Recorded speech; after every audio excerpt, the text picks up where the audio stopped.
Hallo vriende en familie. So ons het ek het uiteindelik al by Annie uitgekom by Badass Barbers. So ek lyk nou weer 'n bietjie mens. Ek is so dankbaar daaroor. Ons is hier by Irene Farm. Yes, die plek is beautiful. Ek kan nie glo hoe mooi die plek is nie. Dit is ek was laas voor COVID hier gewees. En hulle het so baie moeite gedoen in plaas dit nuwe afdak en alles is net beautiful, behalwe natuurlik vir die deli wat opgemaak het. Ek kan nie onthou of dit voor of na COVID was nie, maar daar's mos nou 'n deli hierso by Irene Farm.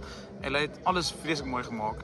En jy kan kyk in die badkamers, van die mans badkamers, is beautiful. Ek sê mos jy kan sien 'n plek is classy as die mans badkamers mooi is. Jy weet, hey, want 'n dubbel brandewyn en coke gaan mos nou 'n bietjie gemors aan die badkamers. In elk geval.